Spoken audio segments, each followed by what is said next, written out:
We are back. Back like we never left. And as you can see, we are in a new location. So cutesy, so Yes. us, so girly. It is Galentine. Yes, new atmosphere, new setting. I'm feeling the vibes. It's cute, girly. Yes. And so us. And we also have a little surprise for you guys today. So cheers to that. Oh. Cheers. Cheers. Oh, that's good. Mm-hmm. Got a little apple cider, guys. Little apple cider. But how are you feeling? I'm feeling good. Episode 3. Mm-hmm. We are getting the swing of things. We are in it now. Like we're officially What are you in eating? it. Why are you so annoyed? I'm eating the mint. Please hurry up. Hurry up and eat, because it's like you got a lisp and it's pissing me off. She never ate nothing before during the episode. So that's a lie. She's feeling herself right now. That's a lie. She just say no. But we on episode 3. I can do what I want. I got on my PJs. You right at home. I'm at a crib. Okay. Anyway, I'm done now. So okay, thank you. She tried me, y'all. I can't believe her. It is Galentine's for the ladies. Yes, it's giving. ladies. It's giving what we need all day. Except I'm the only single lady for right now. Right. But welcome back to Sisters Who Build. Today's episode is a little different and honestly a little special. Mm-hmm. We're recording this around Valentine's Day, but instead of focusing on romantic love, we're celebrating something just as powerful: sisterhood, legacy, and love across generations. Yes, y'all. This is a Galentine's episode. It's about the girls, all of them, the women, the bonds that shapes us, and the love that builds us from the inside out. Today, we're joined by someone who means more to us than words can explain. One niece, one daughter, our heart, Zara! This episode is about identity, not following the crowd, honoring God in your heart as you move through life, especially as young women, leaders, and athletes. Yes, it's relaxed, it's real, and it's about building love, confidence, and legacy together. So let's dive right into it. So, as you guys know, this is a Galentine's episode, and I want to talk about what Galentine's means beyond the holiday, right? Mm-hmm. And it's a lot of talk that, Valentine's Day is for the women. Some people think it's for the men. Mm-hmm. I think it's for all, but honestly, it's for the girls. It's definitely for the girls. That's just how I feel. Yeah. And anytime the girls can get together, we're going to do a little one too. Yeah. Not only did we do a podcast, but we're having like a girls' party, a girls' sleepover. Yeah. This is just something we do on a norm, but Galentine is really just to celebrate the women in our lives, our friends, our family, just showing, love to them. I feel like it's more than just, I feel like Galentine is not just on Valentine's Day. Absolutely. It's every day. Well, it should be every day, but I really just feel like, Galentine is, for women to come together, celebrate each other, love each other, give them flowers. And that's something we do all the time. So this is just, even more special because we're adding another young woman in our life who's just as important to us. Yeah, it's the physical expression of giving the flowers. Like, like we physically can give the flowers, the roses, the what have you, but it's just like, say, come in the room with us, let's sit down, like let's get intimate, have our intimate conversations, and just really build our relationships and our bonds together, and do life together. And that's why Galentine's could be at any given moment, every day of our lives, but it's just imperative that that we just have these moments and we just celebrate and inspire one another. Yeah. And celebrating women in our life matters. Yeah. I am an aunt of 6. Mm-hmm. And out of those 6, I have 3 nieces. Yep. Different ages, 14, 8, and 3. Mm-hmm. And then I have my sister. Mm-hmm. And it's just us. But I think, having 3 little girls that watches me, I definitely don't take that lightly. And even with our mom too, and the women in our life in general, women is something that is who we are to the core. Right. Sisterhood. Yep. By default, that's who we are. Hence why we are called Sisters Who Build. But celebrating the women in our lives really matter. Yeah. And I think that how society is nowadays, it's important that you set an example for people not only watching you, because the older people are watching you too. Yeah, like the absolutely. older generation watches us too, and we have older people that tell us that we inspire them. So it's just, again, loving women across generations, but it's important to just set the tone and set the example. Absolutely. For our people, for our girls, for our community. Yes. Wisdom doesn't have an age attached to it. So just these moments are just so pure. And it's just the constant reminder that we are cultivating safe spaces. We're cultivating tables that every girl is allowed to sit at. We're cultivating tables that every girl is allowed to create on their own. Like, you don't just have a seat at our table. Like, we want to support you in creating your own table. And I just think that is so imperative. It's that safe space for young girls and the like to just be themselves. And why being role models and mentors and moms and aunts and things of that sort is just so imperative. Yeah, and can you talk about how love looks across different generations? Oh my gosh. That in itself is a blessing. Yeah. Like, the fact that we even have multiple generations is a blessing in itself. Yes. But the lineage that has been carried through our ancestors, our great grandparents and great great grandparents and grandparents and our mom and things of that sort, and now, like, you as an aunt and me as a mom, and watching that, watching my daughter kind of start to come up on the other side of, like, her teenage years, because she'll be 15 this year. That's crazy. And which means when she turns 15, she only have 3 more years where she isn't officially an adult. And then she just have 1 more year when she turns 19 to be a teenager in general. Yeah. So that's really wild, that's where we are. But, it's just a blessing. To simply put, love across the different generations is just simply a blessing. It is. And that's why, creating safe spaces for young girls to be themselves and having role models are very important. Because, being that we all operate from different generations, it's cool to see how one another operate. Oh yeah, the dynamics. Yeah, the dynamics. And I think the pivotal part in all of this is just allowing young girls to be themselves, but also honing in on, showing them the way. Absolutely. And reminding them that they are rooted in the firm foundation of Christ. Like, that is where the assuredness and the confidence come from. I talk about that at least twice a day to my girls. You get to do this not in your strength, not in your own strength, but in the strength that comes from God. And because of that, that's where your assuredness and your confidence come from. And it's just, it's important. And that's the whole reason why we did this Galentine episode. Galentine is about reminding each other that love starts at home and within ourselves. Absolutely. Before we introduce our guest, we got to pour our queen up a little teen drink so she can feel right at home. And it's apple cider, so not too much. We keep it cute over here. Oh, absolutely.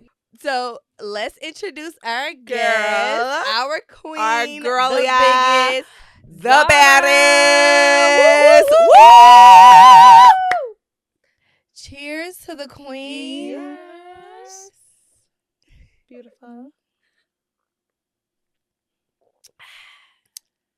Refreshing.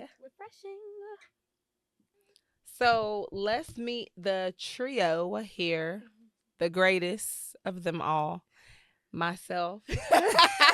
Bro. Girl. Please. That is Michelle, Kelly, and Beyonce. I'm Beyonce. Okay, she's Beyonce. I'm Kelly. I'm Kelly. That's LaToya. She look like LaToya too. LaToya lit. I am. Michelle actually is lit. All of them play their own. I'm good. Tina. I don't want to be Beyonce. That's actually, Tina. And is I'm blue. You too old to be blue. I know, but she's the real manager. Anyway, here we go. This myself, of course, Kiyama, my sister, the queen. That girl, baby girl, my 20 twin, one up for me, Zara. Man, like we are excited to have you, queen. Like let's take. We need to clap for this moment. Yes. All right. Sorry. For real. She said Beyonce and I had to I'm sorry. Period. Okay. I know that's right, queen. Get in your element. Yeah. So this is us, y'all. Like to the core. This is literally us. We are communicating and doing us as if we're sitting in the living room. Like what we'll do as soon as we finish here and go do our sleepover. This is what we do, nonstop. And so let's describe like our relationship with each other, those dynamics. Zai, you start that off, queen. What you think? What you think? So I think my dynamic with my mom, it's like it could be like funny and serious sometimes. Like we can have real conversations, but then we can play about it also, and like she can still put me in my place at times. Will, but like it's all fun and games. Yeah. Half the time, I say 60%. Come of on, the time. that's maybe even 70. That's too low. But yeah, she doesn't like gentle parent, but she doesn't like like super aggressive. Go to your room. Like she don't do all that. She just like get your stuff together. But I think my relationship with my aunt, it's like a sister relationship. Like she feels like my older sister more than she feels like my aunt. It could be playful, and we annoy each other sometimes, but not all the time. It's not like rude or anything. Yeah. It's just like, girl, like please. But yeah, so I think. Do you think I'm more strict than Gigi? No. I don't think you're more strict than Gigi. But I'll get in that rare. Oh, okay. I don't really think Gigi is strict. I don't think Gigi's strict. I think Gigi is just like, I just want to go to bed. I think I'm just over this. I'm the second mom, for sure. Yeah. We have a sister relationship, but I will get in there rare. So no, we really do have a sister. We do have a sister relationship. Yeah. We're like besties for real. I would say my relationship with you is the same. It's the same. My relationship with Key that's twin them. That's a fact. Even though we're 7 years apart, it don't feel like we're that apart. I always say that. Do it feel like we 7 years apart, Minky? I feel like y'all are like 2 years apart. Really? Yeah, I love that for me. I feel like that because y'all are both like very mature, even though like y'all are adults. Y'all are supposed to be. But I'm not saying that Key's not young, but you know how you like she's such your mom. Yeah, you could tell that you're like Gen Z. I wouldn't say 2 years apart because that would mean you would be in your 30s and you don't give like you're in your 30s. Thank you, queen. So, mom. Mom is in her 30s, but if we're if we give 2 years apart, that means that she don't have to be in her 30s. She could be how old she is, and I could just be early 30s instead of about to turn 36. So I'll take that. What makes our bond unique? Who's me and yours? Well, no, yeah. let's answer that. Well, okay. Because we got some other special questions for her. I kind of started off asking her that, yep, so that's my fault. So, but I in particularly think what makes our bond unique is that I just as a mom and as a sister, I think I can speak to both of these. I try my best to keep it safe, not keep it safe like surface level safe. I mean, remind them that I'm a safe person. Like, I try my best not to show judgment. You know, there are moments where conversations and things have happened previously, and I'm sure probably in the future, where, you know, I have to remind them, or not even remind them, but have to just let them know, hey, the way that it may have come off is not the way that I was trying to give it, or the way that you may have perceived it. Like, I actually apologize, because that's not the way that I was trying to explain it. And so, but I try my best to not be judgmental. With both my sister and my daughter, I try to keep a communication line open at all times, because I want them to feel safe to come and communicate. Specifically with Zara, just as a Gen Zer in this society, it's very important that she know that she can talk to me about any and all things, that she doesn't need to be embarrassed, that she doesn't need to feel, you know, weird or whatever. And I mean, we've had some real raw conversations about many of things. And that special bond specifically with my sister is just from the beginning, and the beginning of time and the beginning of this podcast, when I said, like, I wanted my sister, like, I was waiting for my sister, you know. So I essentially experienced that motherly, that first experience as just really wanting and yearning for someone with my sister, getting her, and then having that relationship, and cultivating, like, those moments where my mom would dress us alike. Like, we would wear like the same sweatsuits. We would wear the same bathing suits. Yep. And I would be eating that up. And you know, most of the time big sisters are like, bruh, back up. Zara is like that with her sisters sometimes. She's like, bruh, back up. I love y'all, but back up. But then there are those moments where it's like, oh my gosh, okay, come here. Like, you want me to do it? Can I help you? Like, and so, but from the beginning of time, I've always wanted my sister. And so naturally, having my daughter, like, my world changed the second I found out that I was pregnant with her. And I was just so ready. Yeah, and I think it's crazy when Zara... So I agree with everything my sister said. Before I get into bringing Zara into the picture,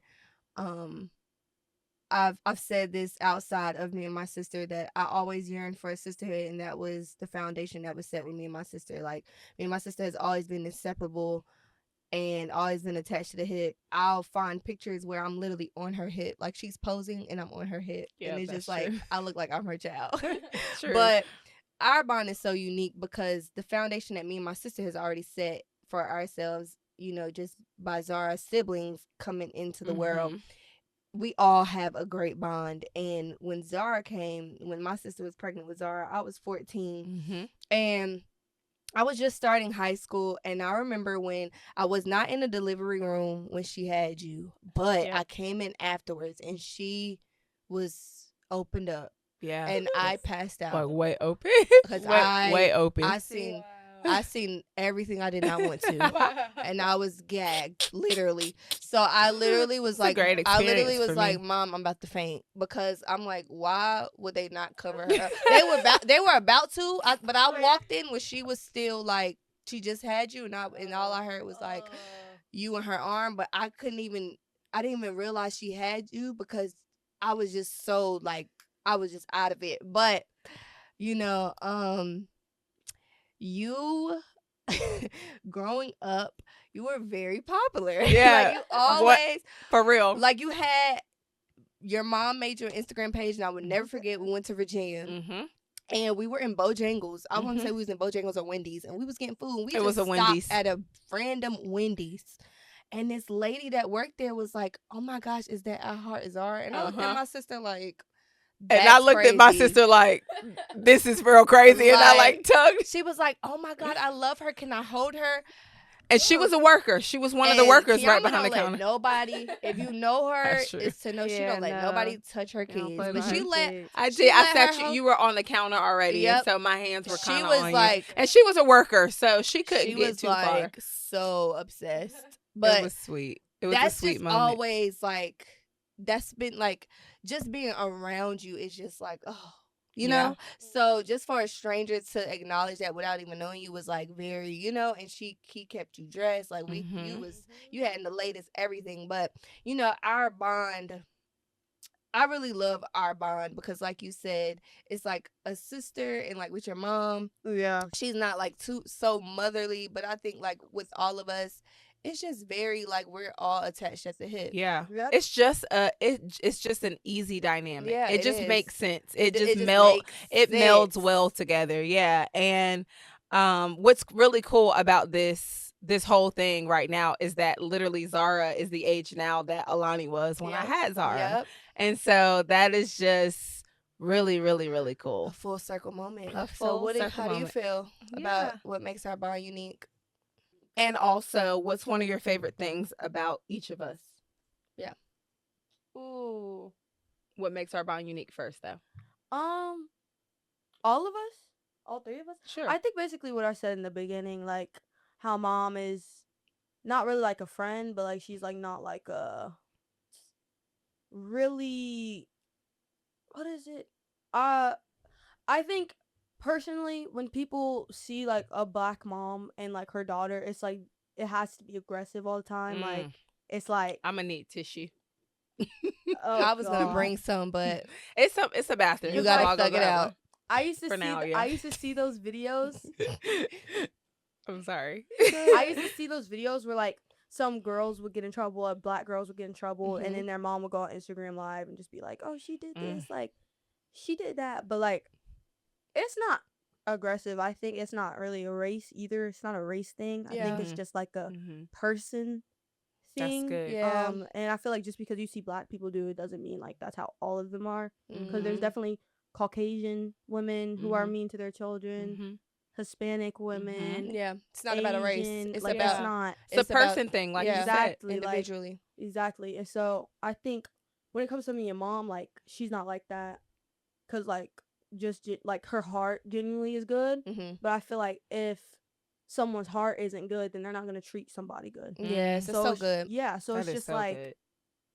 You know, I don't like how it's perceived as aggressive with black women. Like even if you see a black woman in public get frustrated with their children, that's not being aggressive. That's just being like, hey, like because quite literally it could just be that moment that something happened to make them even feel that way. You know, like for an example, as a mom, I'm just going to quickly speak on this, but as a mom of 5, you know, with Zara being the oldest, you know, all day long, my husband and I try our best. We try be very intentional. Okay, don't yell, don't fuss. And then it just be one of those moments where it's like, get your life together. Right. Like, how many times do I have to say this? Like, get it together. And it could just be that one moment that somebody hears that and perceives it incorrectly or, you know, as a negative thing. So that's real good. Well, period. What about me, Queen? What about you? I like how you can like make everything fun, like, and like. You're that cool aunt or whatever it's called. Like she's funny, but like thank you. Sometimes I just be looking at her like that's kind of cool. Like I'll be like, okay, like I don't be wanting to admit it because I'll be like, wow, no, like bro, no. But she's actually pretty cool. Like I like her style and stuff. But yeah, so don't piss me off. I might need some.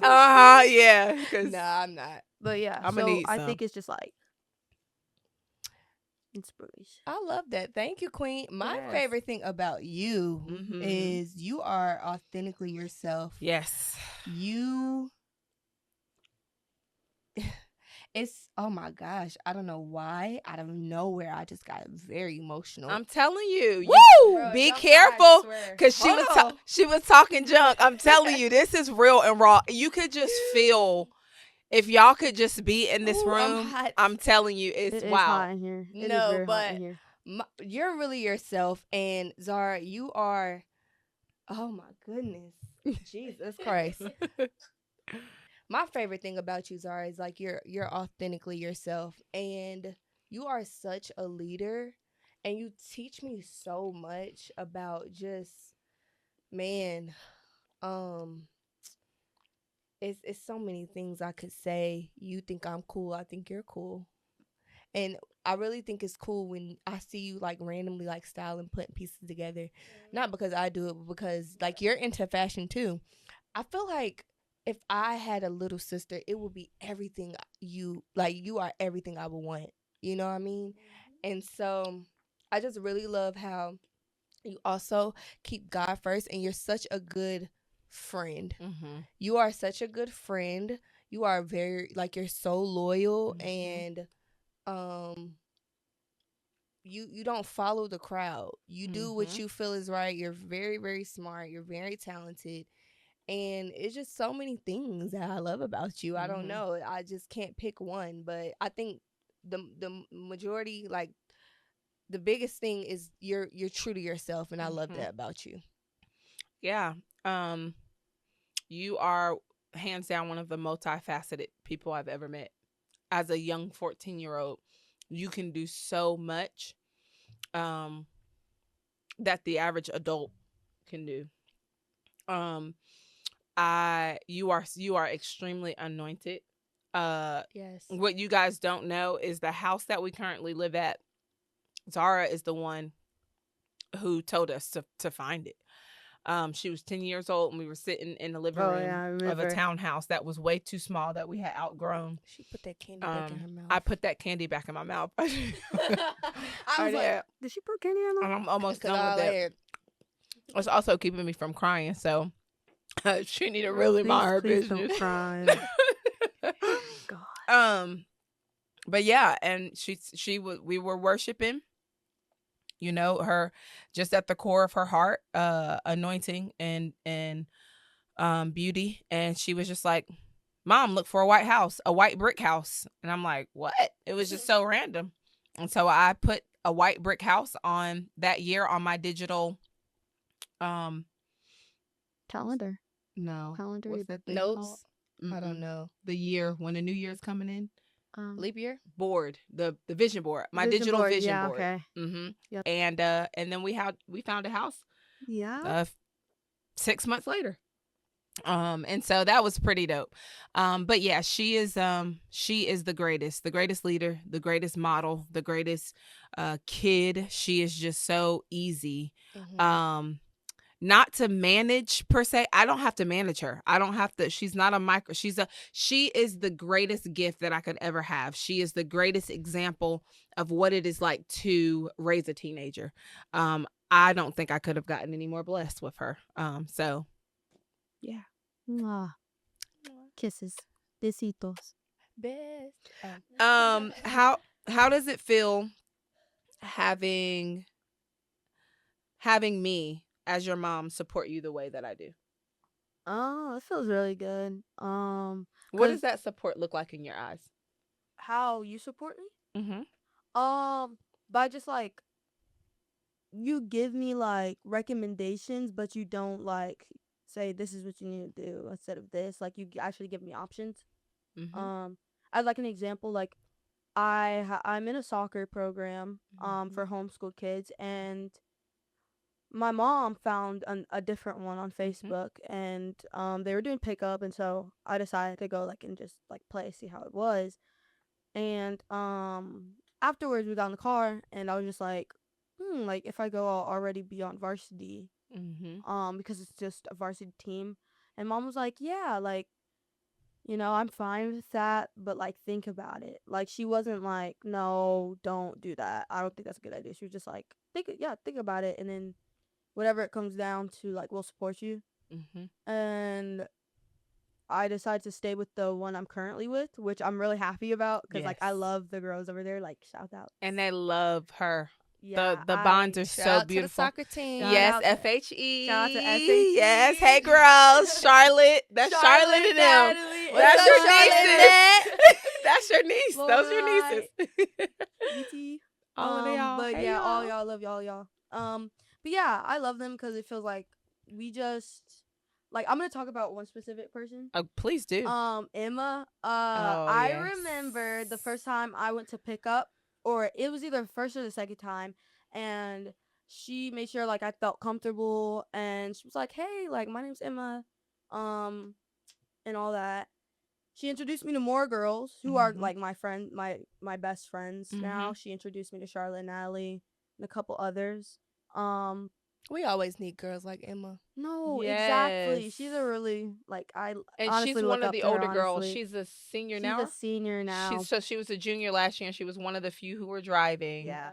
And she was like, nice. she was like, Mom, like at the end, she was like, Mom, like they're getting ready to go to like a restaurant.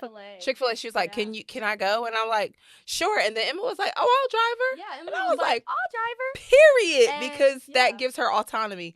And I'm sorry, I'm going to let you finish, but the reasoning behind the support and the decision making that I have been able to do as a mom to her as a daughter is because her level of leadership. She has proven herself, not to me, but to the world, and more so to herself, that she is capable of leading and making decisions and having autonomy. And because of that, I'm like, do you? I think one of the biggest stereotypes, and I don't think we mentioned this, but Zara is homeschooled. Zara and her siblings are homeschooled. And, my husband and I pulled her out of the 2nd grade and started to homeschool her, and she's an 8th grader. Well, traditionally, the girl is really like on a 12.8 level, which is college, by the way. But my husband and I decided to do that. And, one of the stereotypes is that they don't have socialization skills and they don't have, it's a whole deal. And that is so far from, like, meet her.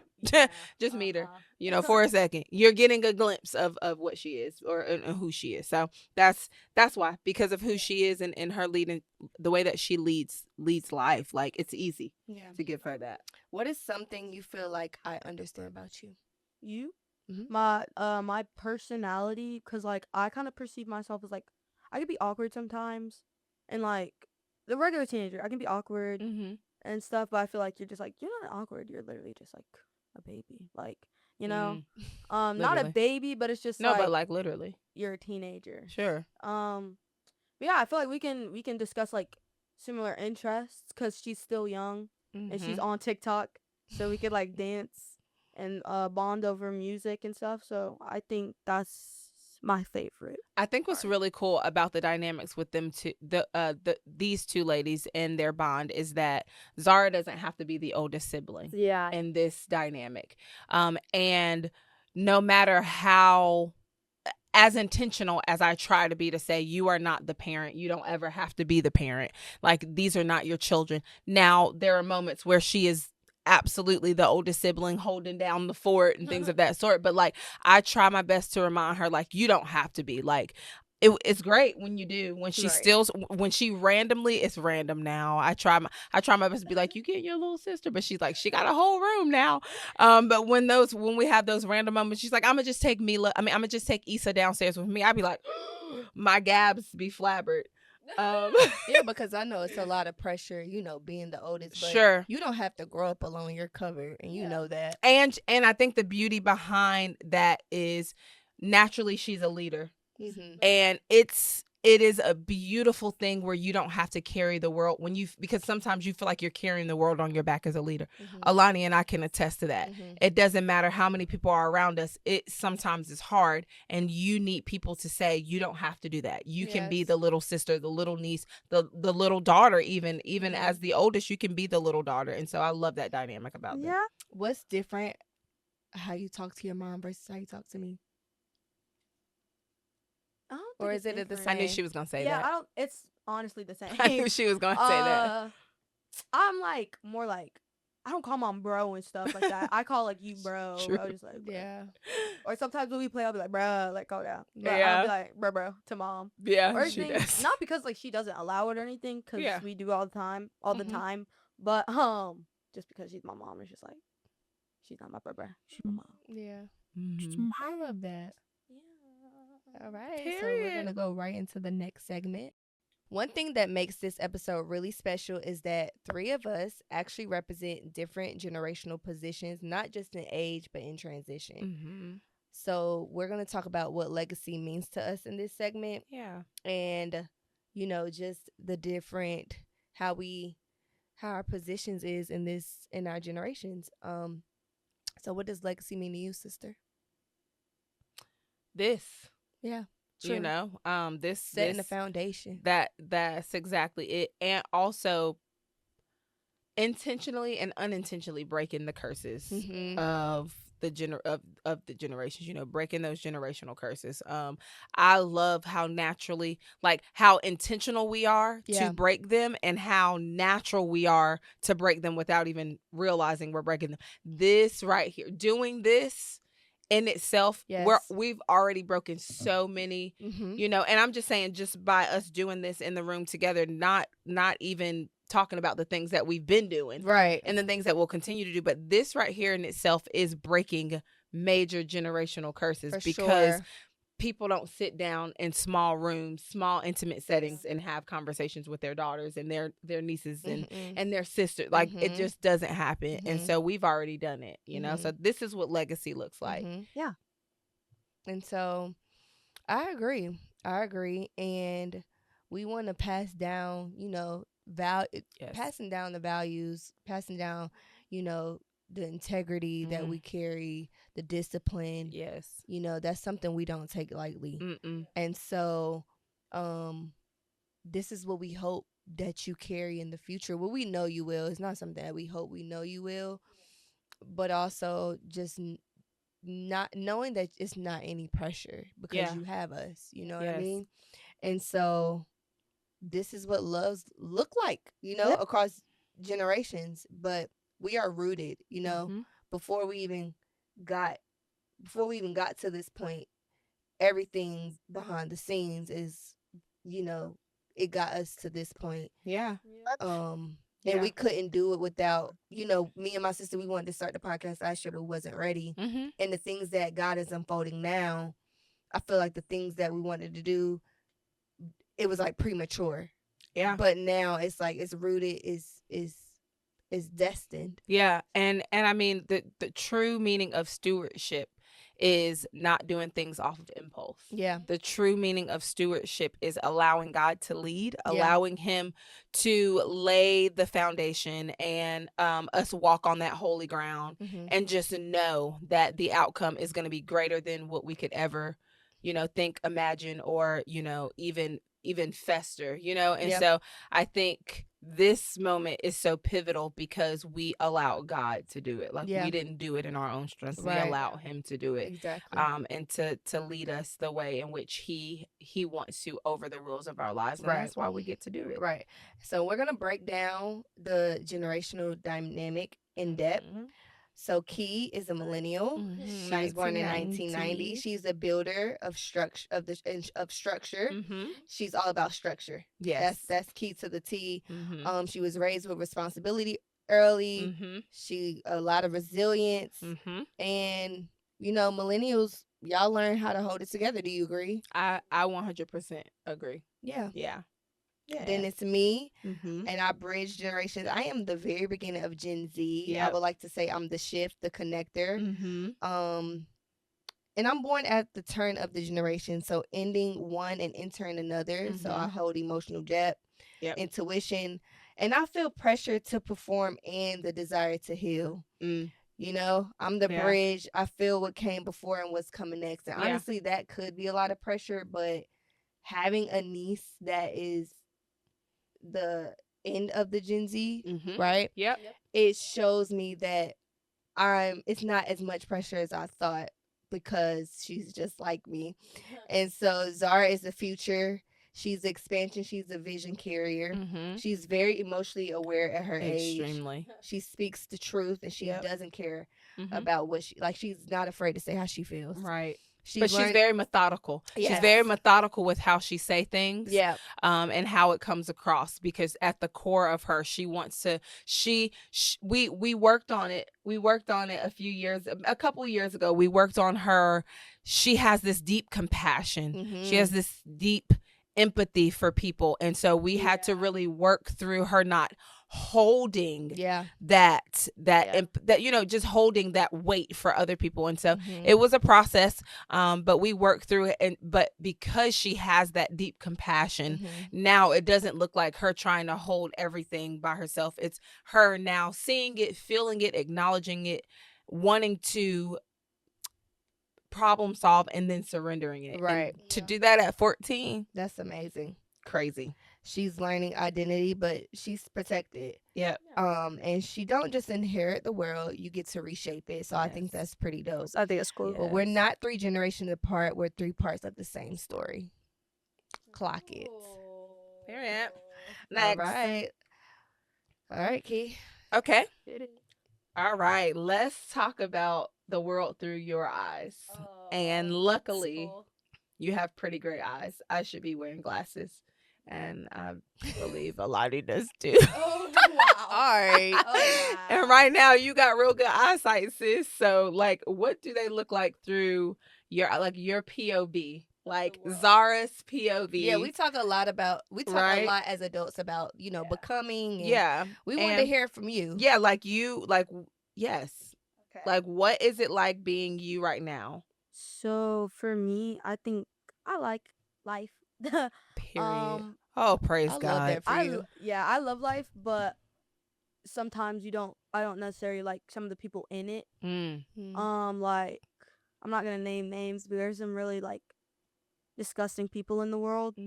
I'm gonna challenge that and ask you, do you think it's more so the people, like, as a human being, or the human, or do you think it's the spirit within the people?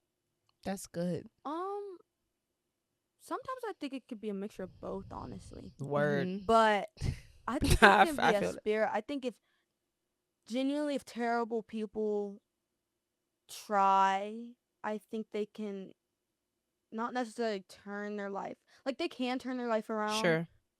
But they don't have to be terrible people all the time. Yeah. Do you think it's deeply rooted? Yeah, like there's definitely generational curses are real and stuff like that. For sure. And like PTSD are things. I'm not saying that justifies being a terrible person, but I'm saying that can like play. You're saying like playing to place. Like, it's like a branch off of the tree that's rooted into whatever trauma experience they've had. Yeah. What do you think the ultimate answer to any of that is? Jesus. Period. Amen. Honestly, like, I don't think there's any like other answer, because I don't think anybody on this earth can like change people, because nobody is perfect. Yeah. And if you if you have an idol and you expect them to be a certain way, and then they mess up, and it's just like, oh, what do I do now? Because you're expecting them to be perfect. But it's just like, nobody's perfect. No. And nobody should have an idol anyway. Exactly. Because God is the ultimate. Exactly. Yep, he's the only. Can come in people, materialistic things such as money. Yeah. Yeah. I mean, that's no shade. That's one of the biggest ones. Yeah. We don't need.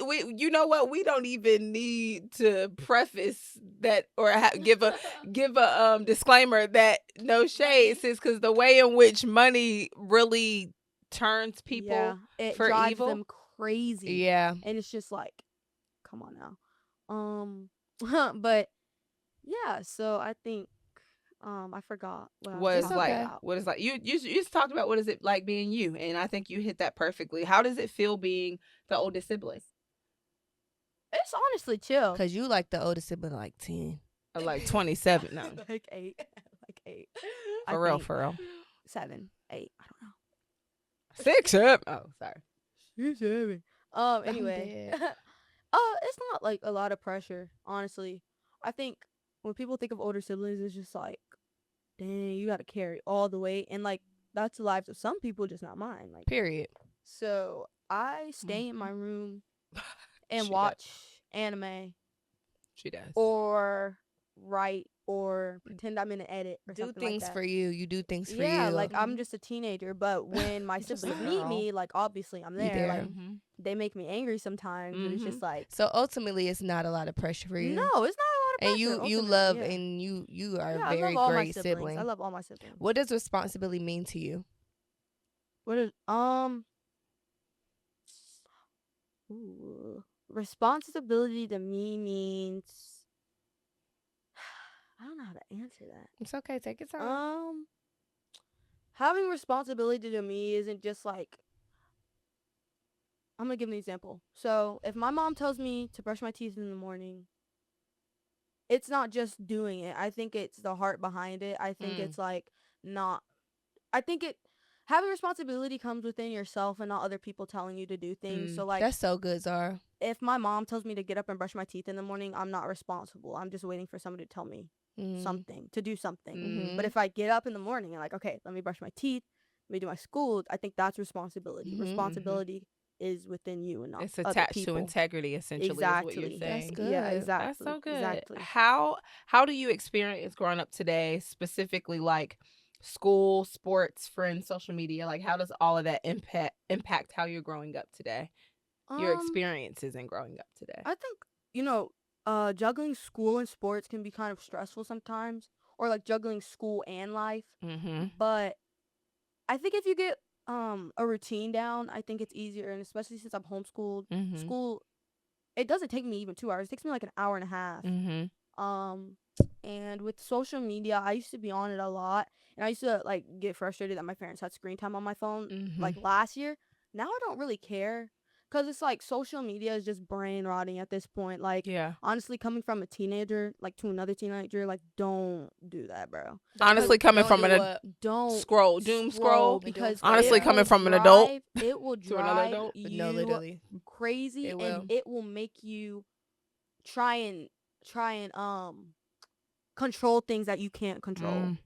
So do not do it. Do not do it. And what she means by like screen time is that my husband and I have control over all the electronics in our house for the most part. So like an hour and 15 minutes on social media. Yeah, we can deny or add more time or give them the full day or whatever to access to, which they their do phones it for me anyway. So. Yeah, I do. I'm usually hitting all day access because she's not on it all day. But no, literally.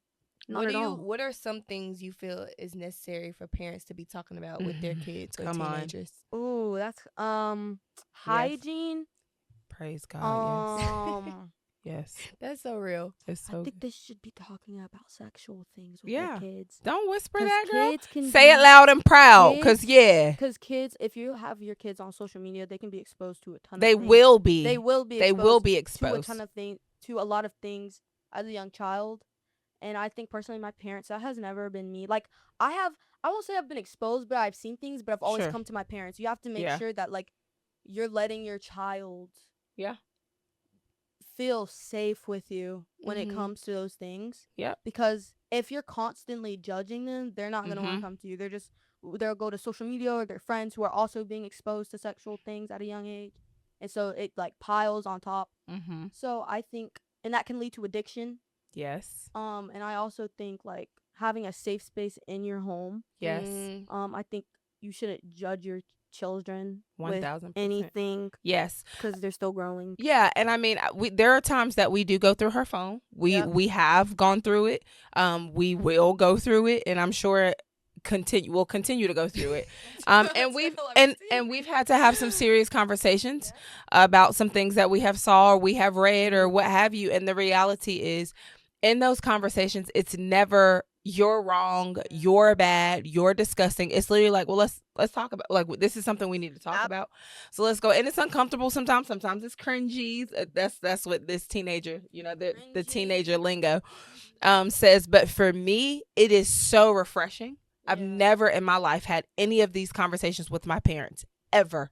Not one time have I had any. And it just feels so natural, there are moments where I'm like, there in those moments where there has been things where I've been like, oh, yeah, this is we're going to talk about this, child. And you can feel like the pit of your stomach as a parent kind of like be like, oh, and then there were other things on other aspects that are not sexual, that we've had to deal with. But I will 1,000% tell you this, with the relationships and the atmospheres and safe spaces that we try our best to create, it usually have been a one and done type of situation. Like there haven't been multiple like repeating things, and if there has been, it's usually swayed one way, and it's understandable because let's be real, she's 14. She'll be 15. She is not a baby. She deserves privacy because she has shown that she can handle it. We don't micromanage. We don't micromanage her. Like, we're not micromanaging like helicopter parents. We do, again, take control over the things that we need to. Sorry. No, also, no, one more thing to add to that question really quickly. don't push your kids to like say something. Like, even if you are that open parent, like, that's good. If you're that open parent and your kids feel safe, but they don't want to open up to you, don't like stress yourself out about it. It's just like, just give them time to like, just like work themselves out. Because sometimes kids are just genuinely, I just need to figure it out. And that's okay. Like, because we're like children, but we're not these like little itty bitty babies. But you're a human. Yeah, exactly. Like, and sometimes we just need that time to sit and reflect, and then it's just like, okay, cool, we can go to our parents about it now. I literally, we're gonna ask this next question, and I think these go hand in hand. We asked like the upbringing and relationship. We talked about the things that we feel necessary for. That's what we're talking about right now. But I posted something that Michelle Obama, I posted in my story a reel that Michelle Obama was talking about with Keke Palmer. And she was saying how one of the best things that we can teach, I'm going to say our teenagers in general, but she was specifically talking about her teenage girls because she has girls. Yeah. And one of them, I'm sure, is no longer a teenager. They might both not be teenagers now, but I do think the youngest may still be like upper, like maybe like 19. I don't know. But she would say the most important thing that we could do is allow them to learn how to just be sat. And quiet, learning that quiet time. You know, we can give them the opportunity and show them kind of how it's done by creating moments of quiet time. You know, very early on, we would do devotional as a family at the table. And then there were other moments where they would do devotional on their own. And I bought Bibles for all the kids and let them, you know, and that looks different. You know, my quiet time, my devotional time with God looks like me getting up, you know, me either putting my headphones on or playing Dappy T Keys, you know, and he's a worship like pianist and just listening and reading my Bible and just allowing God to speak to me, and I write. That's going to look different for everybody. And so giving that opportunity, that is the best thing. What she said, like, sometimes they just have to figure it out. We will lose our minds trying to make all the right decisions and choices and giving them the answers, and just being open, just have the door open at all times, giving them access to and from. And know that they are good, because at the end of the day, she is mine fleshly, but more importantly, she is Jesus's. She is God. They are God's children, and he has just given us the divine responsibility on earth to be their parents. But he is the Almighty over her. And if I think that I'm keeping her safe and doing my job, what do you think he's doing, not just for her, but for us as well? He's all of our fathers. And so I just remember to surrender it. And I love that. I love that. And I love that you feel that everything you said. And I didn't have that either. Like, I didn't have parents where I could just talk to them about anything. Your mom was who I wouldn't say my parent, but she was someone I could go and talk to about anything, boys, relationships. I just didn't have that safe space with my mom at the time. So Key was my safe space. So I love that you have wonderful parents that can make you feel safe, and you know, you can reflect and be like, you know what I'm saying? So how do you feel your walk with God has been? And what do you find most challenging? What I find most challenging is spending time with him personally. With God? Yeah, like that's one of the most challenging things that I personally struggle with, because it's like, you have the outside world, especially as a teenager, you have friends, you want to go hang out and all this other stuff, and you don't really have time. Or you do have time, but you don't make time for God. That's real. I think having a relationship with God as a teenager is very rocky, right? Yeah. I would personally say it's like a boat at sea when it's storming. So like, it's up and then it's down, and what then a great visual. Flat, and then you can just go straight, but then boom, thunder, boom. It's that storm, kind of like the storm where he was in a boat with that's what I was referring with to. his people, and they were like, "Bruh, why you in here asleep? Ain't that Noah Ark and them?" No, that's not Noah Ark and them. That's please. Oh my gosh. But anyway, Noah Ark and them. He was asleep in the boat, And they were like, bro, it's a storm. Wake up. Lies. What you doing? Sleep. Wake up. We're about to die. Yeah. We about to die, Lord. And And he's just sleeping away. And then he wakes up and say, be quiet. Storm quiet. Aura. Be still. Right. But And then anyway, boom. yeah, so I would say it's like that because you have moments where you talk to him, right? Or you're really close with him. You're really close with him, you feel good, and then something bad happens, like a friendship breakup or something that you really enjoyed, and then it's just like, bruh, like, that was my friend, like, come on now. And then you stop talking to him, because one bad thing you allowed to not ruin the relationship, but you set aside the relationship, because you're just like, bro, what? And then it, like, peaks again when, like, you have a moment where it's just like, okay, like, I see you, and then it flatlines, and it's just, okay, cool, we're good, and then something happens again, and it's just the same cycle over and over and over again. So I think if you take, like, the time out of your day to, like, pray to God, even if it's just at night, even if it's just one simple mumbly prayer when you're half asleep and one eye is open, I think that's really good, because you're still having time with him. Right. So, yeah. And I want to let you know that is the relationship with Christ throughout life. Yes. Exactly. So you are not alone. Yep. You are not alone as a teenager. You are not alone as a child. You are not alone as an adult. You are not alone as a grown mother, an auntie, a woman, a grandmother, a like, you are not alone, because that is quite literally how it is. It's not perfect. And that is why he finds you. He seeks out his children. Yep. That's why he is always available with arms open wide in those moments where he isn't meeting you, because he absolutely will meet you right where you are. But then there are those moments where he's literally just sitting back in his chair with his arms open wide, like, I just cannot wait for you to enter my arms, because I've just been waiting for you, my prodigal son, my prodigal daughter, you know? And so that is just, you are not alone. And the things in which she is saying is so imperative for little ears, for young ears to hear, because he is not the God of condemnation. That is the spirit of conviction. When we feel like, crap, I need to make sure I'm making time for Jesus. That's conviction. It's just a gently reminder of, okay, I know he wants my time, and really, I need him, you know, but he's not a God of condemnation.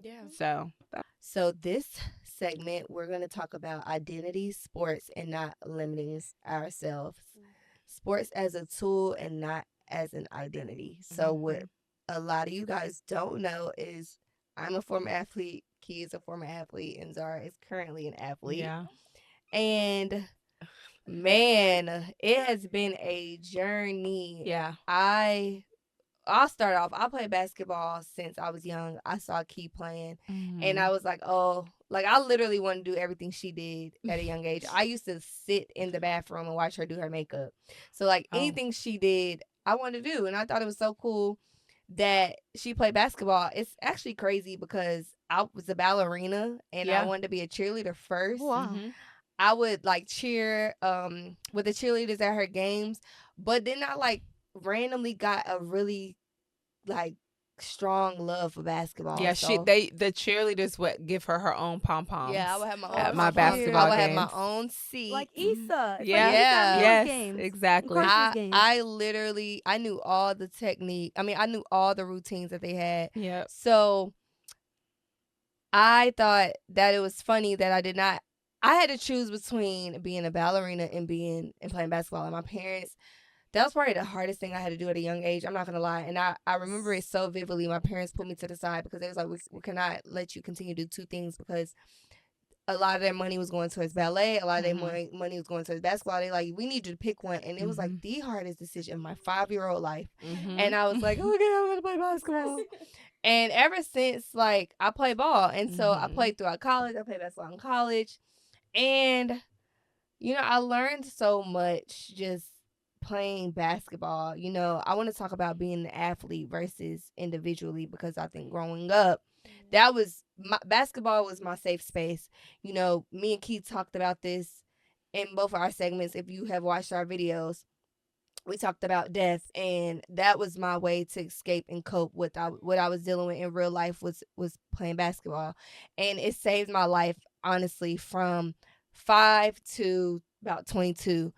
And I did not want to play no more after college. I just lost a passion for it, but it paved the way for a very long time for me and got me indoors, got me a full scholarship. And I also was blessed enough to play one time with my sister. Oh my gosh. Yes. I remember y'all telling me this story. This is a good one. So we were playing some girls. I was so the AAU teams I played on, I always played up. Yeah. And Same, yeah. this one game we had, the girls were like very much older than us. I don't know if it was like one of them throwing games, it's just playing a tournament. But they were grown. And you don't check the birth certificates and all of that. So my coach was like, hey, Key, gear up. And I'm looking at him like, what? Yeah. Like, gear up. Them girls was killing us at first. Man, Key came in. She started going crazy. They looked at her like, what school you about to go to? Baby girl was already like 18, 19. But and she was already in college. About 22. Some of them were bigger than me. And she came in there dropping buckets. And so I thought it was so cool playing with her. It was so cool, man. Because we just didn't, our age never aligned to where we could play ball together. Yep. And so it was really cool in that moment to like be, and once we gathered and like started winning, it just started to become hilarious. So it was not even just a bonding moment, but it was just fun. It was just so fun to do. And it was an experience. It was an experience. So basketball, for me, like I said, it shaped who I am, but I learned a lot as like the different roles that I was in. I was a captain. I went from, being a captain to watching other people be captains. I was like the youngest on a lot of my teams growing up. And then when I got in college, I had to take full leadership and be like, not only maneuver as a young adult, but like mentor other girls too on and off the court. And that was probably like my favorite thing to do. And that's when I realized like I really love mentoring young women. Yeah. I kind of was like, I wouldn't even say forced into the role because God knows, like, he knows even in different aspects of your life, he knows what role you deserve. And ever since I was in college, I was always a captain. And at first it was a lot to, take on, but then I would get, my teammates randomly to confide in me about just different things in life. And so I think that not playing basketball now, and just I still have love for the game and watch the game, but the advice I would give to young women growing up is just don't limit yourself. Absolutely. Don't limit yourself and compare. Do not compare. Do not compare because I played okay, let me just briefly say this. I went to the same high school for 3 years, freshman, sophomore, junior. And then I decided my senior year to go to a whole nother school in a whole nother district. My sister actually got, her and my brother-in-law, they got an apartment in another part of North Carolina so I can go to the school. And it was very different. Yeah. I went from a 2A to a 4A school. I felt like I was on a mini campus. Yeah. And I was like the new girl in town. Yeah. You know what I mean? Like nobody knew who I was, but I was really, really good. And I was supposed to be committed to a Division I school, but I went JUCO. So that was a lot of pressure and a lot of talk of the town. Yeah. Because all of my teammates were committing and everybody was like, Lonnie, where you going? And I just kept it on the hush. And I'm not going to lie. Like I low-key was like humiliated. A lot of people don't know this. This is my first time actually speaking out about it. Yeah. I was humiliated because I had offers coming to the school. A lot of mishaps had happened. I don't want to get into that, and I won't get into it. Yeah. But my journey was different from what I thought. Coming out, I definitely was talking to Division I schools and all that, and in my head, because of my peers, everybody was like, "Oh, she's going D1. She got to go D1." So when people found out I went JUCO, everybody was like, "What?" Yeah. Like, and so that moment taught me a lot. And then I went to a JUCO 6 hours away from home in Maryland, and I was the only one from out of town. But that taught me, my freshman year of college taught me so much about myself, so much of how resilient, how strong I really am, mentally, physically, spiritually. It tested me in so many ways. And, you know, I finished my 3-year school at a Division II on a full ride. And one thing I didn't do, though, even though I didn't go Division I and I went JUCO and I went D2, I never compared myself. And then my story still turned out great. Absolutely. You know what I mean? Yeah. And so that's what I want to. I love that you said don't compare. Yeah. Because that is one of the biggest things us athletes do is compare ourselves to each other and think, oh, if you're not going D1, you're not good. Yeah. No, and if you're very much talented. Yeah. Just to get a scholarship anywhere. Correct. And if you are comparing, you are intentionally stirring up dissension in your mind and around you. And God is not the author of confusion. Yes. So you are trying to play a position or a role in which it was never meant for you. Yeah. And what's crazy about all of this is basketball was my sport, but I also loved track. I also loved volleyball. I played volleyball my junior and senior year on a whim because I wanted to. Yeah. And I was great at it. I'm sorry to cut you off, but yeah, we are. I ran track too, and honestly, I probably should have stuck with that. Yeah, I actually had offers on the really table for track and basketball, and what I will tell you for me is that I was the opposite in the sense of Alani, you know, wanting to and having. Alani and I are, it is so cool how much we are alike. But the one thing that we differ from is Alani has always, and one thing that we differ from, and also one of the things that I admire her for is she has always been the one who's like, I'm not staying here. Like, I am going to expand my horizons, and I'm going to venture out and learn away. And me, I've always been like, yeah, that's great, but like I actually want to stay local. Yeah, she's and opposite. So the reason why comparing is so not necessary is because everybody around you is already building narratives over your life based off of what they feel or what they think. Meanwhile, they ain't Jesus. So anyway, so the thing about it is Alani wanted to go. She wanted to go away. She wanted to experience. And for me, I was like, you know what? Basketball has saved my life enough. Mm-hmm. I don't really care what I do, but if I do it, that's great. Like, if I do, that's great. But if I don't, I'm okay with it. And you know, I didn't necessarily not plan to do anything. I just, once it saved my life to an extent, I felt comfortable enough to just do life. And ironically, if everything would have panned out the way that it could have panned out, I was gonna leave to go to South Carolina. It's just the next state under, but it's fine. But I got pregnant with Zara. Yeah. I want to, sorry to cut you off. Yeah. Key don't know this, but younger me was very upset that she did not continue playing. Kiama is like one of them players that, let me think of a good example. Like one of them street ballers that you be like, dang, why you ain't go to the league type? Yeah. That is key. Like she was left-handed. She had a great size, 5'9", 5'10".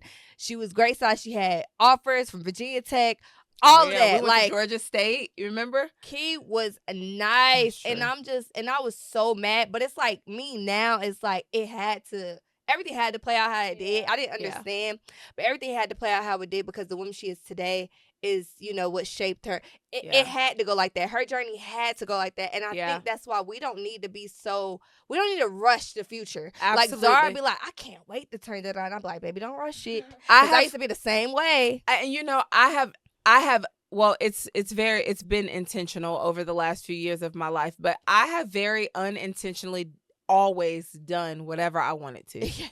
We know. Like literally, like it's almost as if someone would say, you got to do this, this, and this. And I'd be like, ha, at you. I'm actually going to do this, this, and this, but you don't even know because the way in which I'm about to make this happen, this way, and this way, you're going to be like, how the heck did that just happen?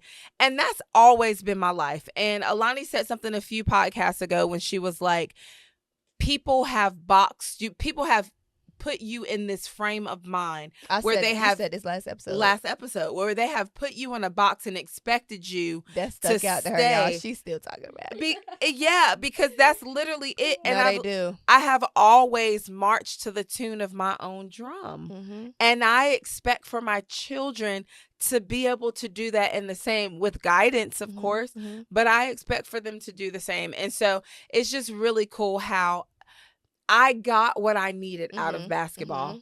I didn't get out of basketball what the world wanted me to get out of basketball. Yeah, I got out of basketball what I needed in that season of my life. That moment, yeah. And there has been multiple seasons of my life where I am just there to get what God has to offer me. And I think, and that's why we can't be comfortable and complacent and where we are in seasons of our lives. And you gotta understand, you know how I said that I like younger me was upset. You gotta realize how many people was talking. Oh, we don't care. Absolutely. But I'm saying this to say, but it's valid. That's the problem. Sure. With our not generation. That's in today's society. Correct. That she was supposed to. Yeah. No, that's not what God wanted. No, for me. You thought and even to an extent, you wanted baby, but you are not Jesus. She be killing me. And thank God, you are not the one I'm following. And that be the problem. Worry about your own journey. But hold on, let's get to the root of it, because sis right here is actually she went to school for psychology, and I know for a fact I should have been somebody's therapist. That's what I should have went to school and continue education on. You don't need it because you don't need a certificate to be qualified. Do not, because at the core, that's what I do. And let's talk about the root of it. What the root of that actually is projection. Yes, that is projection. That is somebody actually projecting what they have believed to be true over your life, and sometimes even trying to vicariously live through you because they did it. My mom didn't play ball, but the way in which my girl played tennis. Yes, she did. You would have never guessed. And she was in a band. And she played soccer. Gigi played soccer. She was Serena.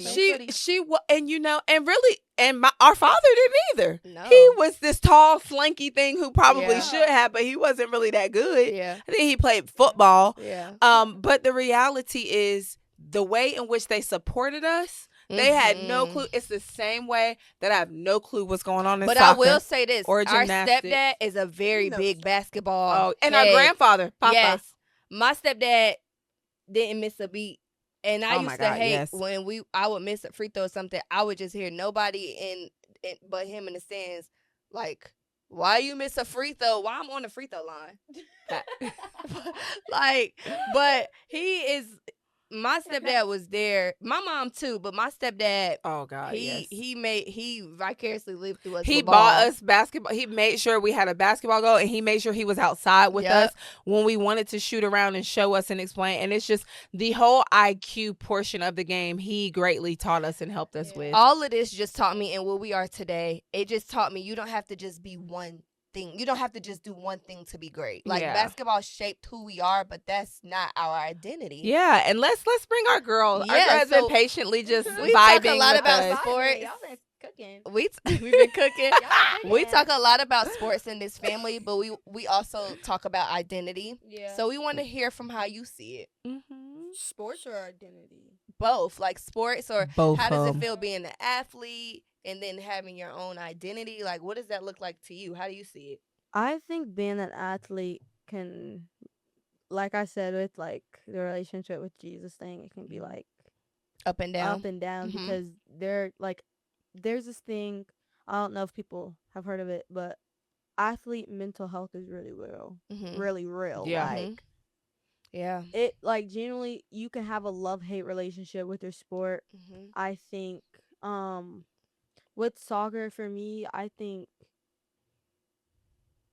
it's hard to an extent because you're seeing girls who are on a higher level than you, and you try and focus and you try and copy what they do, and when you can't do it, you get frustrated because it's this is supposed to be easy. If I want to be where they are, that's called comparison. Yeah, exactly.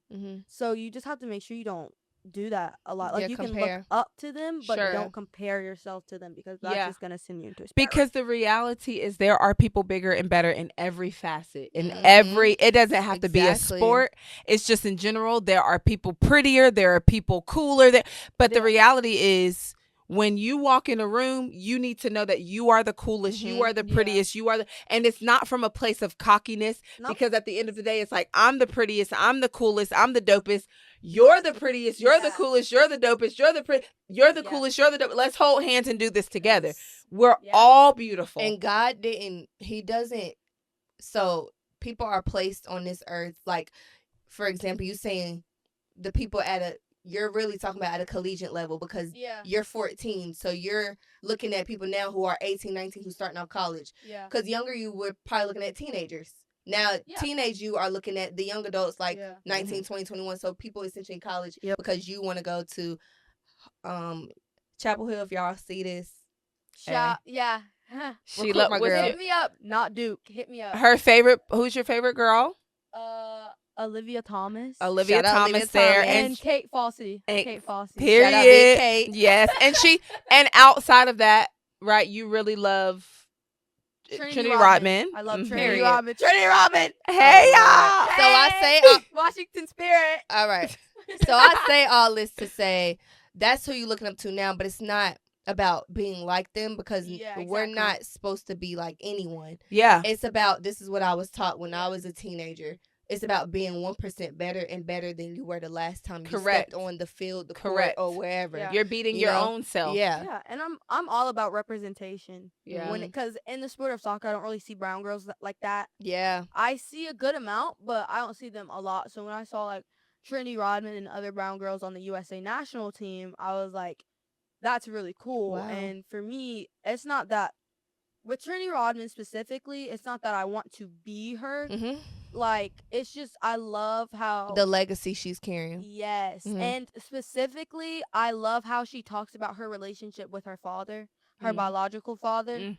because it's really real when people, like, it's really real. That's a Mhm. real thing. Mm-hmm. Not having a great relationship with my father specifically, Mhm. having someone who plays a sport I play, is a black woman, and Mhm. is able to communicate with the media that, like, I don't have a great relationship with him. Mhm. It's not perfect. Mhm. He's not perfect Sure. because he's your idol. Mhm. He's a person, and he wasn't good to me. Like, he wasn't a good father. Mm. And I hate when I see comments and it's like, oh, what's his name? What's her Dennis father's name? Rodman is her Dennis father. Rodman, yeah. It's like, oh, Dennis Oh, Rodman. her. Yeah, his Yes, daughter. Oh, I yes, seen that whole yeah. interview. Yeah, me too. The podcast. Yeah, Dennis Rodman is your father. Like, Yeah, he what gave did you life. He gave you life. That's He's one of rich. those. You're his kid. No, her mom raised her and her brother, Yeah. and her dad didn't. And when you see her dad come to her games and cheer her on, you think like, oh, what do you mean he's there for you? Actually, He's he not there. hasn't been there for her. Do you think it's performative? He showed up. Mm.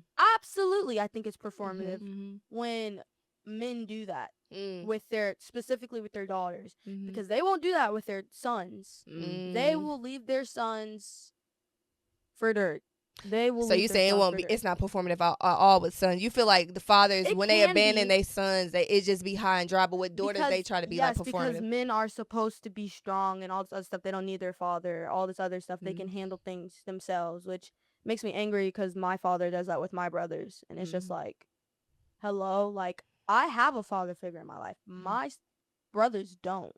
Mm. And I get calls from my brother, and he's like cursing and stuff, and like saying all this crazy stuff, and I'm just like, and his mom is a single mom, like, she can't be there all And the she's time. an incredible mom, by the way. She She's is a an phenomenal mom. incredible mom. Shout out to Bells. Yeah, we love you. Bella is an amazing mom, and she's been like basically my stepmom.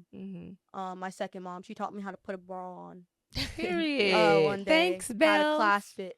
But yeah, I think with their daughters, it's just like that daddy-daughter love they try and put on, like, oh, it's my baby girl. That's my, like, you're my baby girl, my sweet girl. Let me send you money. When it's just like, we don't want your money, dude. We want your presence. It's just like, we don't, like, come on. Thankfully, I have my dad, Chris, my stepfather, but there have been shout out to you, Bookie. You fine. Gosh, Mom, you gotta. I cringe every time. It's like every time. That's when the millennial hits. It's just like, I love my man. Anyway. Absolutely. First of all, Meg made that song, and Meg is not. She's a Gen Z. But yeah, I have my dad, who I love. Shout out to you. But sometimes it's just like, I wish like my father was like a father, because it's just like he's my blood, and it's just like I'm really related to you sometimes. Like I personally, when I was younger, I struggled with keeping people accountable. Like I would try, holding people accountable. Sadly, that wasn't her job, but it wasn't. But it was just like built like that for me. From myself. Like, and shout out to Uncle Jay. Yeah, it's Uncle Jay. We Uncle love my Jay. We love you, Uncle Jay-Z. Yeah, he's definitely, and Papa and Renee, Yayazi. And all right. Yeah. Anyway, that's crazy. I forgot what I said. Anyway, yeah. So well, we wanted to give her that outlet. We didn't want to rush that moment for her to express that, because clearly it's it's on her heart. Yeah. And this is what it's all about.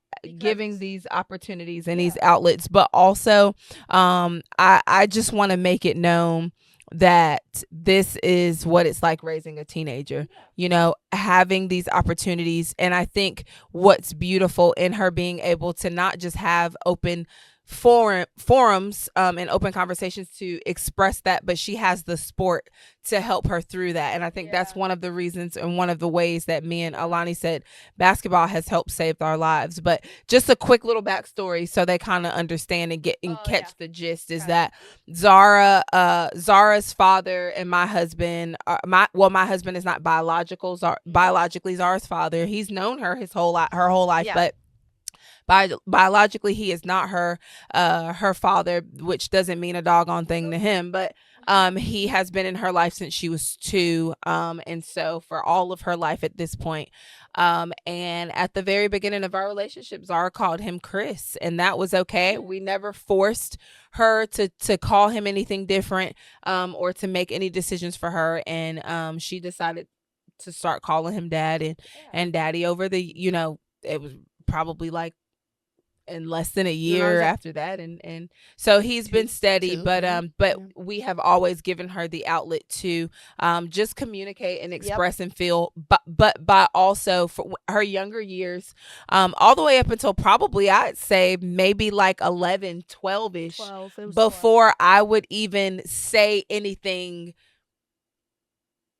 in agreement to how she felt, because she was expressing how she felt at like 10, and I would be very careful. I'm not, and I want to make it known that we weren't protecting him, we were protecting her.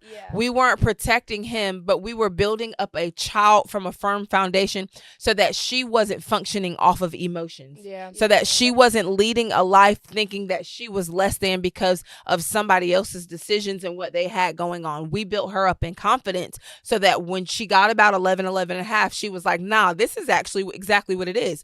And Mom, I'm going to reach out to him myself and tell him how the heck I feel. And I said, you absolutely can. And you can speak it the way in which you want to.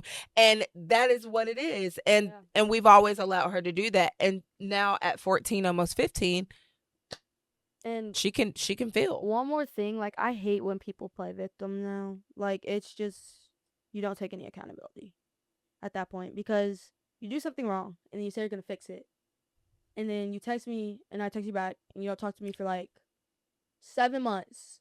And it's my birthday. And you tell me happy birthday. You're going to call me later. Never call me later, by the way. It's fine. Don't care anymore. Like, whatever. Christmas. I don't think he texted me on Christmas. So it's just like, he did. The reality is that she does care, and most children out there and any child in a position like this, you do care. What I mean when I say it's okay. What I mean when I say I don't care, it's like I'm not gonna sit and dwell over it. That's what I mean when I don't care. I do care. Right. But I'm not gonna sit and focus on it and let it ruin my day. It's okay to care. And it is okay to have those moments where you're thinking about it, where it makes you upset and it makes you emotional, but it does not define who you are. Yeah. Your identity is not defined by somebody else's negligence. Yeah. That your identity is not defined by somebody else's decision. And I want to I want to just chime in on that because I just got a little emotional. Oh, God. Only because gosh, I got my tissue right here. Lord Jesus. Tissue. Oh. Ooh. I always gotta laugh to stop from crying. Mm-hmm. Yeah, that's real.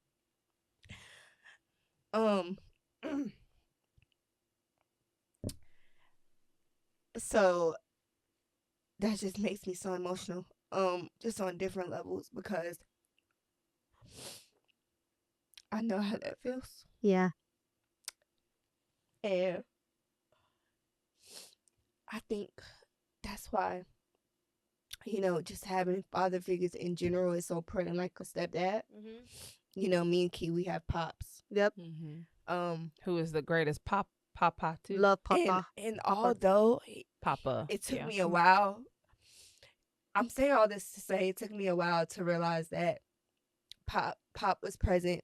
Yeah. He did the little things, and I didn't realize until I got older that I thought he was supposed to full on take the role when we lost our dad, but I didn't realize, like, teenage me didn't realize how much pressure that was for a man who don't have any kids. Yeah. And so so it'll be times where I wanted Pop to come in my room and talk to me, or I wanted him to be there. Oh God. But he did to the best of his ability. Yeah. And so I'm grateful that you have people in your life that it's coming up in that room. Yeah. We coming up, we getting in that bed, we laying down, we snuggling you, we grabbing you, we hugging you, we loving you. This isn't to bash anyone, you know what I mean? But it's just this is a reality. It's real. It's real. This is what, and it's accountability. It's accountability, you know what I mean? And so, and this is what breaks generational curses. This is what it looks like. And it's just so much, like, older adults, like your mom and I, to protect you from, but we cannot protect you from things like that. You know what I mean? Yeah. And also, true accountability comes in the form of knowing what you subjected yourself to. Yeah. And learning from it. Yeah. And so while accountability looks like how she feels because she's the child, right? Mm-hmm. Yeah. There's accountability on my end. And there were situations where things should not have happened the way that they happened. Yeah. And I personally feel like when you learn a lesson, you experience an experience, and no child is an accident. Mm-hmm. In fact, this child, I can't speak for everyone, but this child has been my saving grace. But what I will 1000% let you know is, given the circumstance that we experience, you would not have caught me to have more than one child with an individual who wasn't ready to be a father. Yeah. Or take accountability as a human being as a whole. But nobody is perfect. No, I wasn't perfect.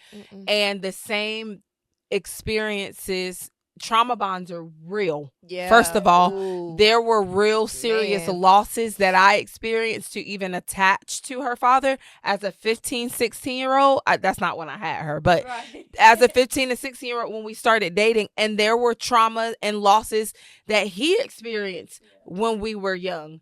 And I do not condone trauma bonding. No, but at 15 and 16-year-old, you don't know that's what's happening. For sure. When you know that's what's happening and you're still doing it, do better. Yeah. Love you, no judgment, but do better. Go ahead and quit right now while you can, because it's not worth it. Yeah. And that's not just in relationships; it's friendships in general. Oh my God, trauma bonded with. Yes, friends. Yes. And so I think the most important thing with all of this is listen, hear your child. Yeah. And then say, okay, let's go ahead and schedule that therapist meeting. Because it's probably going to be needed. Yeah, you probably need that. Or again, if that's something that you've already done, and that's okay. But sometimes it just needs to come out. Sometimes it needs to be explained. And so I don't want to bypass this moment. Thank you for that. Thank you for your vulnerability. That's why you are who you are, and know that when these cameras go off, the floor is open for however long you need to keep it going. Yep. How do you feel like sports have just given you freedom, and do you feel like it's giving you freedom or pressure? And what are the joys that you have experienced with sports, and what do you like to do outside of sports? First, the joys that I've experienced through my sport is definitely finding my friends. Like, you can really find lifelong friends, your teammates. Yes. Are really people you can really like. They're like your sisters, because it's like you guys are together. It's a sisterhood. Yeah, and especially in high school, you guys literally grow up together. So I think that's really cool. Another thing that I've enjoyed from doing my sport is definitely being able to push myself and do uncomfortable things. Yeah. Like last year, I wasn't really I don't want to say I wasn't in shape, but definitely my mind wasn't in shape. That's good. This year, like, running heels didn't even like really, it didn't affect me, because it was just like, if your mind is in shape, your mind can be in shape, and your body physically doesn't have to. But if your mind is in shape, it controls the body. Force you, yeah, because you have control over your own mind. And going into it, instead of thinking this is going to be the worst thing of my life, going into it saying, I can do this. Yeah, and it's something that's going to push me, like, yeah, you know. That's good. And what I like to do outside of sports, definitely like to write. I like to write songs. I like to write poems. Zara can sing. She can sing. And she can act. Yes, she can. Yeah, I like to write poems. I like to sing. I like to watch TV. Yeah, right. I like to... Stranger Things, to be specific. Yes, Stranger Things. She's a Harry Potter fan too. Yes. Oh my gosh, Gryffindor. Shout out to Gryffindor. And Hermione Granger. Also, I like to draw. And I like... Very artistic. She is very artistic in every sense. To me, it just sounds like creative. You can do everything. She can do it multifaceted. You can dance. Yeah, she can. She done found her rhythm. Don't do my girl. When she was growing up, I know what we was working with. I knew it was going to come together. And you know, the cool thing about it is God reveals purpose over time. My baby found that dance. She found that rhythm in Jesus' name. Yeah, I like to listen to music. And yeah, that's basically it. So we talk about a lot how, you know, your goal is to play soccer in college. But I always hear a little ping of you saying, well, if it don't work out, I'm going to go to school for law. Or anything, honestly, not just law, but yeah. Do you think... how do you feel about exploring like talents beyond sports? Like, do you feel like people should, you know, if they're talented in one thing, like for you, soccer right now is taking up a lot of your time. You're going to practice, you put in extra work. Do you feel like, you know, it's important also to explore other things like hidden talents, or how do you feel? I think it's really good to explore other things, because if your sport doesn't work out and you have no plan, that's definitely going to ruin you. Because it's just like, bro, I trained my whole life for this and it didn't work out, and now I have nothing else to do, and or I feel like I have nothing else to do. No. I wasn't correcting you. I was just gonna say, from a standpoint of like being an athlete, or you get an injury. Yeah. So we're talking about things that are completely out of your control that can happen. Yes. You know, it's good to have there's a things, follow plan. Injuries, like someone, I don't know, something out of your control happens. Yeah, I always think it's important to not only have just like plan A's, plan B's, plan C's, but like, you know, if you just hone in on that one thing, you will start feeling guilty for removing like the changes in your interests. And I know that's something that, you know, as an adult, I can say, like, I went to school for psychology, and I'm in the process of soon going back to get my master's, and I could have been like, oh, like I should have did that right when I got to college, but I removed that guilt, because at first I was like, oh, I should have went right when I got to college, or I should have played ball overseas. My coach wanted me to play basketball overseas. She was so mad why I didn't want to play anymore. She really was, and I was like, I don't want to play anymore, and she was like, why? Like, you can go to Spain right now, and it's like, I'm not about this. One thing about me, I'm gonna do what my heart wants to do. Like Keith said, it's always my way. If I feel like that's not what I want to do, that's not what I want to do. And it's just about removing that guilt. Yeah. And, you know. Because ultimately, like, we have to hold it all loosely anyway, because the ultimate decision maker is God. Yeah. And so he's going to make it happen. Yep. Trusting God's direction. Even when things shift, and, you know, having more than one plan is wisdom, not fear anyway. So. Yep. Yeah. Perfect. That is so perfect. You know, I mean, that's the perfect segue into just remembering to choosing alignment over popularity. Yep. Like choosing what he has called the will over your life, what he has called. And although you may not know exactly what that looks like, you know, you can see the glimpses of things that he has given you as talent or as anointing that will play a part in what that will look like. Leadership skills, discernment, being an empath, and being able to not just be an empath from the point of taking it all in and holding it in, but now taking it in, seeing, being aware of it, communicating through it, problem solving through it, and then surrendering it. What? Can I say something about being an empath real quick? Please. Bro, okay. Being an empath is like definitely real, because I've heard people say that it's not real, it's fake. It's insanely real. Yeah. We're an empath. I'm an empath. So I feel you. You have to protect yourself. Everything that's happening in the world, hence why she said be careful with social media. It's because you want to control everything and you will lose your mind. And being an empath, to me, like, I specifically take in emotions really, really strongly. Like, if I see somebody who's upset, it can, like, I can bother kind of you, match their energy. And that's what you can't do. Yeah, exactly. Yeah, you can't. And I'm better at that now, like, not doing that. But it used to be strong because I was young and I didn't know. But even if you are doing that, because, you know, things happen, and you're a human being, even if you're doing it now as a teenager and those moments happen, or when you become an adult and you find yourself doing that, you get to surrender that. You get to surrender that, and you get to figure out other ways to let him, you know, lead and guide you. So it's okay. That's all I wanted to say You don't have real to be quick. perfect. That's good. So let's talk a little bit about faith, discernment, and not following a crowd. You know, choosing alignment over popularity, keeping God at the center, and listening when to guide us, and peer pressure versus personal conviction. So you're a teenager, and I know growing up in them teenage years, you're gonna get peer pressured a lot. Peer pressure to do some bad things, peer pressure to do, you know, and so how does discernment protect your identity, protect who you are? You have very strong discernment. For a lot of people who don't know, Zara has a huge discernment. She might not even notice how much discernment she got, but me and Key, praise God.